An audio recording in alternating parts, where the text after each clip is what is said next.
யூதர்கள் பாஸ்கா செம்மறியை வெட்டும் நாளில் இயேசு பேதுருவிடமும் யோவானிடமும், நகருக்கு போங்கள், அங்கே தண்ணீர் குடத்தை கொண்டு வரும் ஒரு ஆளை சந்திப்பீர்கள்.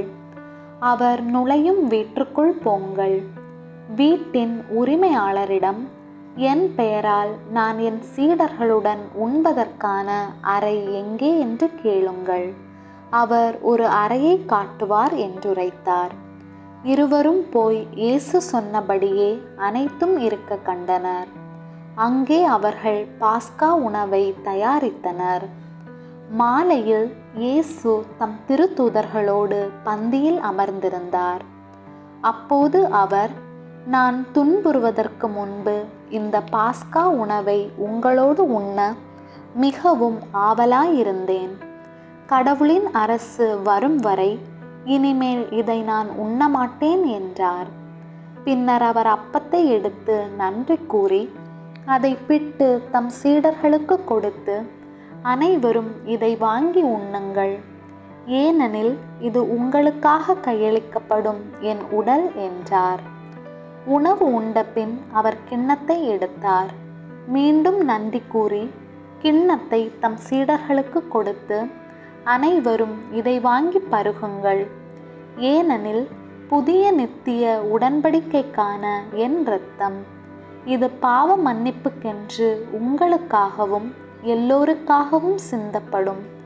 இதை என் நினைவாக செய்யுங்கள் என்றார். தம் சீடர்களை இயேசு எவ்வளவு அன்பு செய்கிறார் என்பதை அவர் இறுதி ராவுணவின் போது காட்டினார். அதோடு அவர்களும் ஒருவரை ஒருவர் எப்படி அன்பு செய்ய வேண்டும் என காட்டினார். இயேசு எழுந்து நின்று தம் இடையில் ஒரு கச்சையை கட்டி கொண்டார். பின்னர் பாத்திரத்தில் தண்ணீரை நிரப்பி சீடர்களின் காலடிகளை கழுவ முயன்றார். பேதுரு இதை ஏற்றுக்கொள்ளவில்லை. அவர், ஆண்டவரே, நீரா என் காலடிகளை கழுவுவது என்று கூறி மறுத்தார். இயேசு அவரிடம், நான் உனக்கு இன்று செய்வதன் பொருளை நீ பின்னரே கண்டுணர்வாய் என்றார். பேதுரு மீண்டும், நீர் என் காலடியை கழுவ ஒருபொழுதும் நான் சம்மதியேன் என்றார். ஆனால் இயேசு, நான் உனக்கு இதை செய்யாவிடில் உனக்கு என்னோடு பங்கில்லை என்றார்.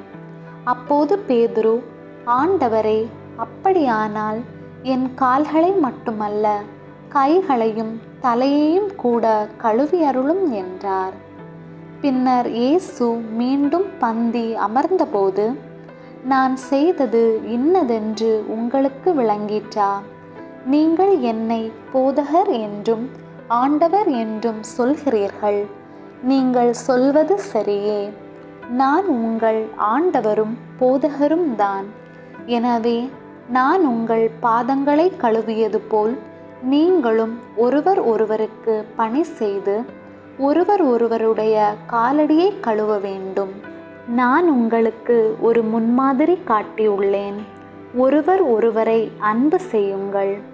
நான் உங்களை அன்பு செய்தது போல் நீங்களும் ஒருவரை ஒருவர் அன்பு செய்ய வேண்டும். நீங்கள் ஒருவரை ஒருவர் அன்பு செய்தால்தான் நீங்கள் என் சீடர்கள் என எல்லோரும் அறிவர்.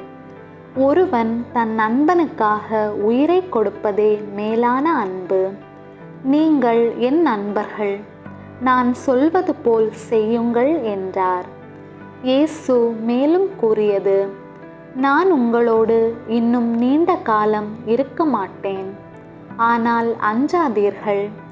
கடவுள் மேலும் என் மேலும் நம்பிக்கை வையுங்கள். நான் தந்தையிடம் செல்கிறேன். அங்கே உங்களுக்கு இடம் ஏற்பாடு செய்வேன்.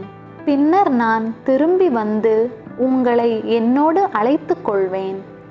நீங்கள் என்னோடு என்றென்றும் இருப்பீர்கள்.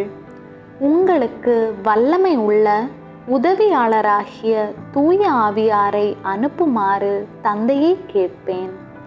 அவர் உண்மையின் ஆவியானவர். நான் உங்களுக்கு சொன்னதையெல்லாம் அவர் உங்களுக்கு அறிவுறுத்துவார்.